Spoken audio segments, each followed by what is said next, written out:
What's up, everybody? Welcome back. FPL Fantasy Time, baby. You know what time of week it is. Guess what video we have coming for you today? It is price predictions for this upcoming season. Also, want to throw a little surprise in here, a little teaser for a surprise. At the end of the video, we are going to discuss an interesting little concept that both myself and my buddy here, Doc, have devised to make it a little more interesting for everyone this year.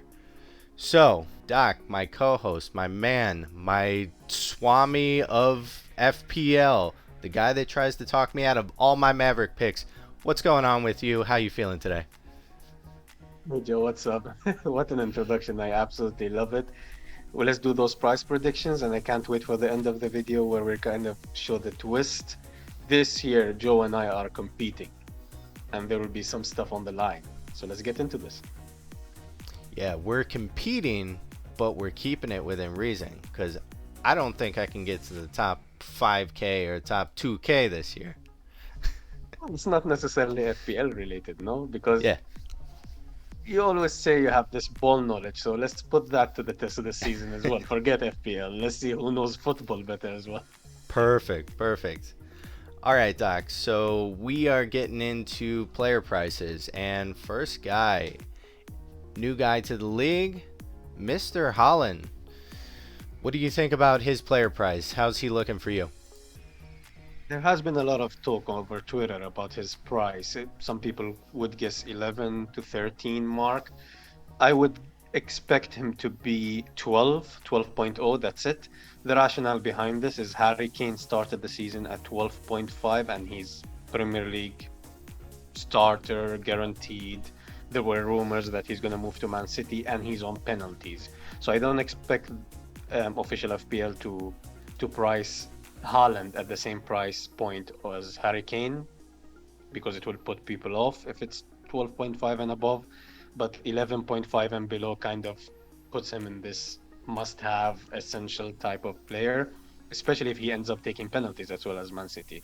So this is my rationale. I would go for 12 million. Yeah, I ended up actually going for 11.5 million, and there's a couple situations here. So, first off, I think FPL is going to figure out what the Bundesliga tax is because we have all these players from the German league that come in. Like Sancho was 9.5, Werner was, I don't know, for all things considered, we could have said he was 12 million and it would have been all the same. And they're having a hard time performing. So I'm hoping that they're going to fix kind of their predictions with this stuff, which I know Holland, he's a different beast altogether. But that leads me to my other decision on 11.5. I looked back at Lukaku's stats from 2 years ago at in Series A, and now I know they're two different leagues. It's unfair to compare them. Blah blah blah. I get it, but Lukaku actually was performing with better stats than Haaland ended last year. He was brought in at 11.5.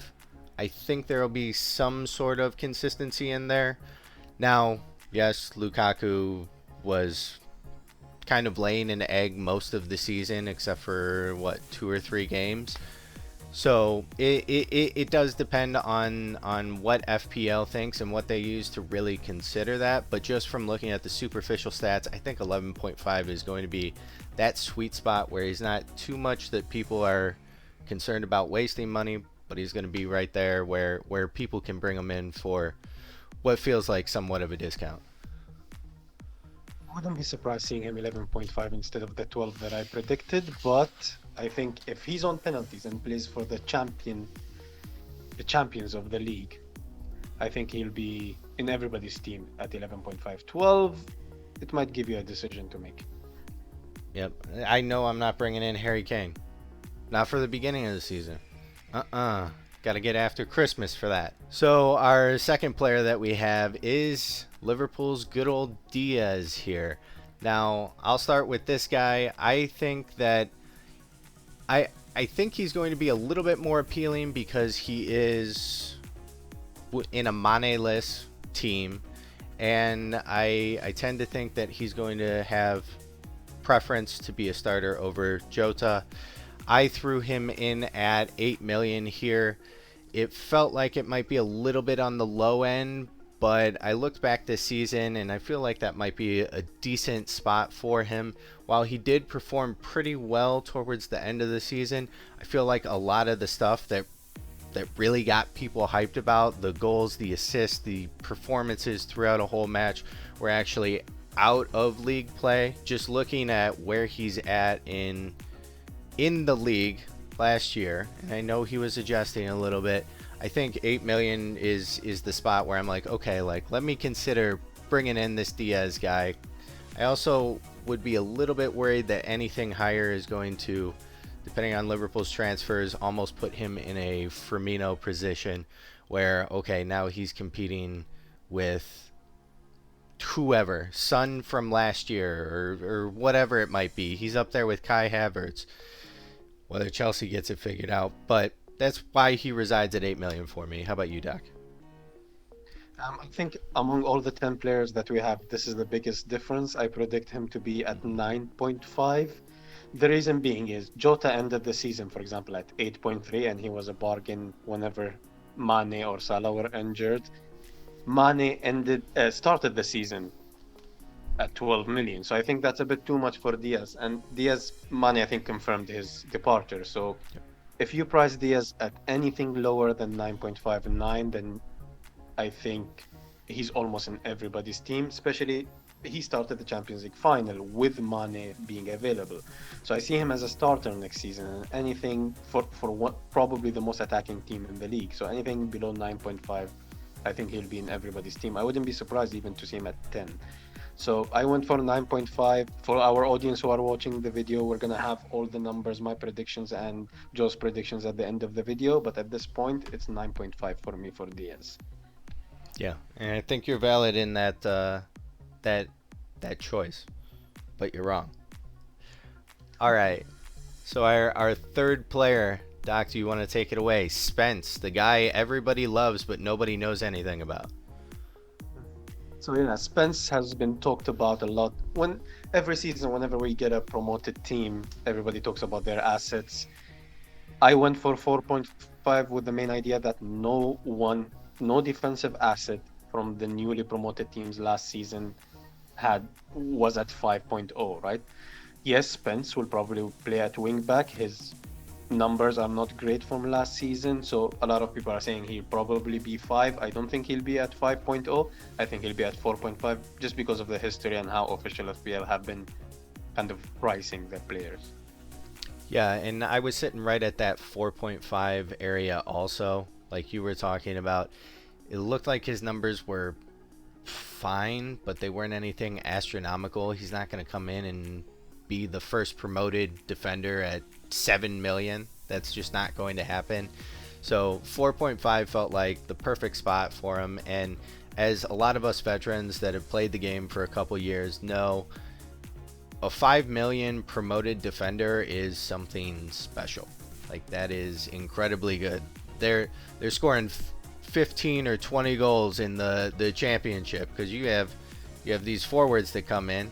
Mitrovic is probably coming in with 43 goals, and he's going to be 6.5 million. Like, but we know the difference between the championship and the Premier League. So 4.5 million, yeah, I love it. Right. Number 4, man of mystery. He could be 8 million or he could be 25 million. We don't know, but chances are most people would still pay it if he was 25 million. We have Trent Alexander-Arnold, the defensive attacking powerhouse in the league and really in Liverpool. I looked at Trent and I wanted to give him the insane 9 million value. But I think this also depends on, and I mentioned a little bit in the last video, there are rumors that FPL might adjust prices. So if they adjusted prices to what Trent is actually scoring, I could see him being 9 million, no doubt. The current state of the game, I'm pretty sure he's coming in at 8 million. probably still going to be in my team. I'm probably not even going to think about it. He's a monster. I don't think there's anything else that needs said. Doc, try and fill in the gaps. So at this point, we agree on the pricing. I wouldn't be surprised to see him at 8.5 million, to be honest. My rationale that I went for 8 million is he started last season at 7.5 million and ended the season at 8.4 million. So I wouldn't be surprised to see him at 8.5, but I went for 8 because historically, official FPL have been pricing players, especially defenders, not that high. Should he be 9 million? That's argumentative, but I would say 8 million is kind of that sweet spot that makes him kind of like a mid-range midfielder, but he gets the clean sheet, so he's kind of going to be in everybody's team. But you cannot price him 9 million, 10 million, and then you give people decisions, but you might lose the casuals, for example. So Mm-hmm. 8 million for me. I was going to say, you'd think about it if he was at 9 million. He wouldn't be that automatic. All right, number 5, we have good old Bowen from West Ham. Doc, what do you think about Bowen here? Bowen started the season at 6.5 and ended the season at 6.9. They were playing in Europe. They are still going to play in Europe. So I think anything above 8 will be a bit too much and he'll be in and out of teams. So I gave him 8 because I think he has this whole potential whenever he's starting, not busy with Europe and everything. So if you underprice him again, he'll be in everybody's team. So I think 8 is that sweet spot for me. Yeah, I think the statistics and kind of how he performed last year, probably 8 million is where he probably will be priced. I would actually like to see him at 8.5 million per my prediction. I think that he is the heart and soul of that West Ham attack, at least for the last three-fourths of the season. The only reason I feel like at times they weren't in a relegation battle was because Bowen stepped up and said, "Get on my back, guys. We're going to middle of the table. Let's go." I would be surprised to see him anything above 8, but fair enough. It was that good feels pricing. It just felt good to give Bowen an 8.5. Wasn't necessarily sensible, but I would like to see it. Yeah, like I said, I would be surprised, but I think 8 is that sweet spot. He might be cheaper, he might be more expensive, but I'm gonna give Mm-hmm. him 8. Number 6, we have new Tottenham signing, Mr. Tottenham himself. I have him in here at 5.5. Doc, what do you think about that? No, I'm gonna throw it back at you. Why do you think it's 5.5? All right, so I'm sitting at 5.5 here right now because I don't think, and I'll probably get dragged through the mud, but I don't think Tottenham had a defensive season that would warrant a 6.5 type of defender.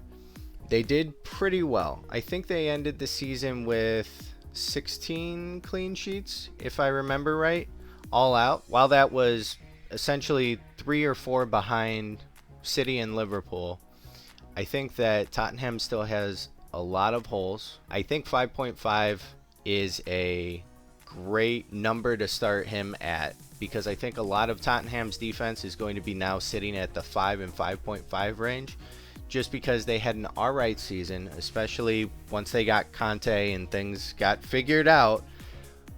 I don't see anybody really hitting higher than that. Maybe Doherty once he comes back, but he didn't even really have a full season to get into his form to really create the stats to back up a 6 million price as a defender.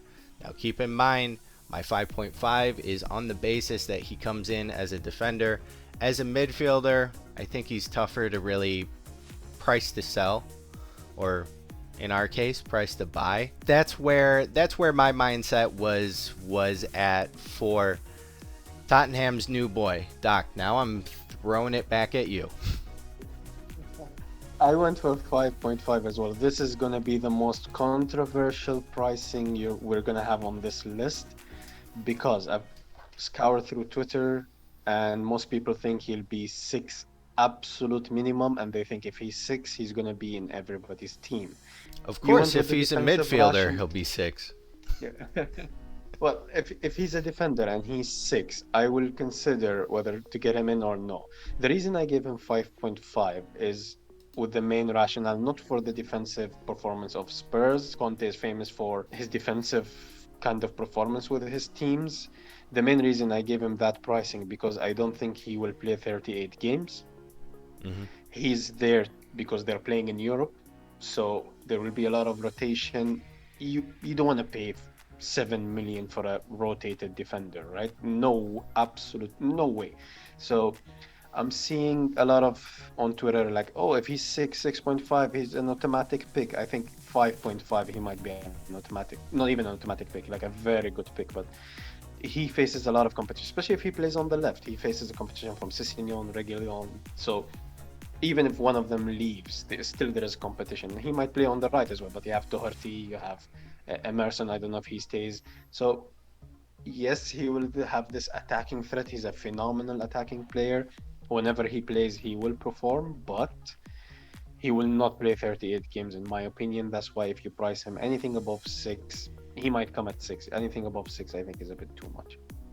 Yeah, I completely agree. And they're playing big boy football this year, so they have a lot more games to attend. So they're gonna need a couple backups, but I know pretty sure it's confirmed Reggie's gone. They don't know where, but they're like, we don't want you on the team sheet anymore. Please leave. Fair enough. All right, as our next pick that we priced, we have good old Reece James. Love him, hate him, he's still in the game. Doc, where are you looking? Like 12 million or something? You spoke pretty highly of him. Well, I gave him 7 million because, well, if I'm pricing Trent Alexander and Arnold at eight, I don't think Reece James is as maybe consistent as, especially with Tuchel's rotation. That I think he's the most manager who rotated last season in the whole league. So with a bit of rotation with Champions League football with things, I don't think he'll be priced more than 7.5 million. I went on the lower side and I priced him at 7 million. Another reason I did that because Chilwell, who was kind of I predicted last season to be one of the best defenders in the league and highest scoring. He went on and got injured. He started the league at 6 million. So I think seven is kind of the sweet spot. So I gave Reece James 7 million. Yeah, I ended up actually giving Reece James 6.5 million. And I know there's gasps everywhere. Why didn't I label him as a 4.5 million defender? Because I'm trying to be reasonable. I'm trying to find a middle ground, everybody. James, essentially, the reason why I kept him at, I believe, what he came in last season is he performed well when he performed. There were games where he was on the field and mentally he was someplace else. There were also games where he was on the field and he was shooting like crazy, but he never hit the back of the net. And I think that he could be that 7 million defender, that attacking defender that everybody thought they were getting, especially throughout the last half of the season. But if I'm sitting here and I'm looking at Chelsea's defense, and I've actually thought about, okay, if prices aren't too bad, what is my defense going to look like? I personally am probably going for Chilwell over James, even with a little bit of an injury factor there, because I feel like they both have injuries, but Chilwell has the finesse and the follow through on the finish, where James seemed like he was having trouble last year, but he might get it figured out this year, and who knows, maybe I'll like him again. Another Man City player, Cancelo. I ended up coming and pricing Cancelo at 7.5. I mean, he has attacking returns, assists, goals. He makes great runs. Sometimes he's up there and I'm like, why is he playing forward this game? 7.5 I felt like was the real sweet spot for him to sit in, especially with a team that's going to get 38 clean sheets in a year. At least it feels like that. The one thing was I feel like I would prefer Trent over Cancelo if I could only have one. That's the reason why in the earlier part of the video, I gave Trent a point 0.5 extra. Doc, what are you thinking? Agreeing with you with the 7.5 pricing. Cancelo ended the season with 201 points, and he ended the season at 7.2 million price. So I totally see him being 7.5. If FPL thinking about increasing the prices, he can be 7 million if they're thinking about kind of decreasing the prices. So I see him between 7 and 7.5, so I went for 7.5. Now our second to last player, Doc, we have Saka. What were you looking at for Saka? I priced Saka at 8.5 million. The reason I did that because Havertz started the season at 8.5, Foden started at 8, so I don't see him being lower than 8. I can see him being even 9, but I don't think that he will go for 9 because he's a bit on the expensive side because Arsenal are not, let's say, the most attacking team, but he's heavily involved in their attack. So I see him in this 8.5 price range. That's why I gave him 8.5. He's on set pieces. He can be on penalties. I don't know why Martinelli took the last penalty. I think it was game week 38 or 37. So if he's on penalties and he's on corners and he's pivotal for Arsenal attack, 8.5 is actually a bargain. So I would expect him to see him at 9, but I went for 8.5 in case Arsenal signed some players. They're not in the Champions League. Yeah, I ended up pricing him at 8 million. My reason being, I feel like right now he is Arsenal's attack. He's that linchpin that gets things in motion and maybe even finishes. I would love to see him on penalties. I would love to see him on free kicks. I would love to see him, even though he's young, try to run the offense a little bit more when he's in the middle of it. And I think that's definitely possible. If I remember right, I know Aubameyang was on the team, but he was on the team sheet. He didn't actually play. He doesn't matter to Arsenal anymore. I think Lacazette was the highest priced person on Arsenal's team. He came in at, I want to say, like, was it 9.5 last year? He was pretty high up there, and there wasn't anybody else, like I said, besides Aubameyang. But you got to give the water boy a price to make him feel included. I get it.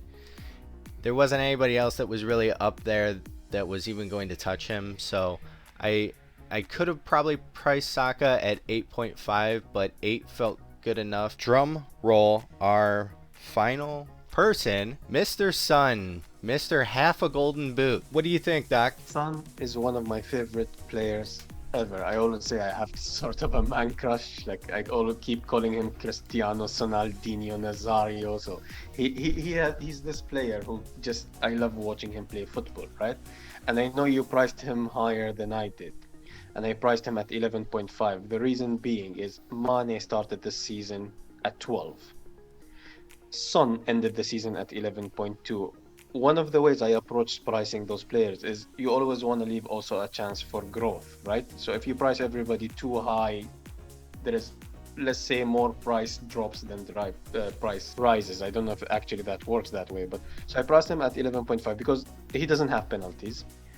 And Mane, when he started at 12 million, he was playing for Liverpool. Spurs score a lot of goals.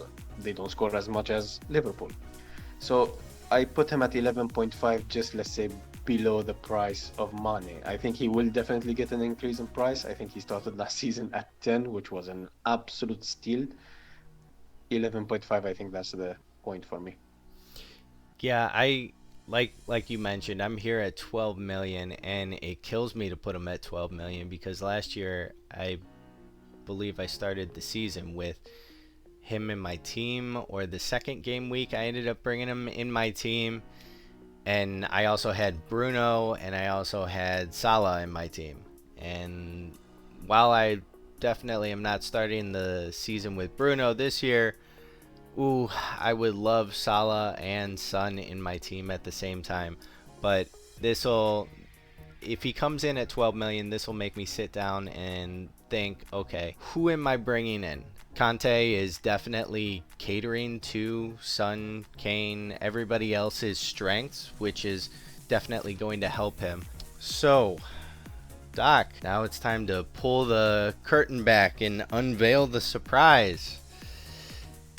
So right now I have our predictions up on the screen. Would you like to unveil this? Well, Joe and I decided kind of because off camera we're a bit competitive, we're a bit like I know my things, you know your things, and this kind of stuff. So I thought about it and I thought let's put something on the line, right? More than bragging rights. So we're gonna calculate when we get the prices, and the episode following getting the prices, we'll probably do an episode reacting to the prices. So on that episode, we're gonna calculate who was the furthest from, let's say, the points that loser has to give away money to charity of the winner's choice. Joe, be ready to pay up. Yeah, I don't know. I don't know. You got Diaz at 9.5 million. That's a lot of buffer that I got right there. So I want to also, building on this, I want to urge our audience, those 10 players that we predicted, put your prediction down in the comments right now. Do not cheat until the results come out. So put your prediction now and let's see if you predict better than both of us. And we'll know. We can see your comments and when they were put up. Don't force us to reply, cheater. Yeah, exactly. All right, Doc. So we ran through price predictions. We ran through 10 interesting players and gave our ideas on where they're going to land for the season. Is there anything else that you'd like to say to our listeners before we close out here? I would like to say thank you everybody for being here. Thank you for the viewership that we got on the last episode. You absolutely smashed it. Thank you for the likes, the subscriptions. We really see them. We appreciate it. We appreciate the support, and we'll see you on the next episode. Yep, I echo everything Doc said, and for sure, we'll see you next time, everybody. Thanks for listening. Peace.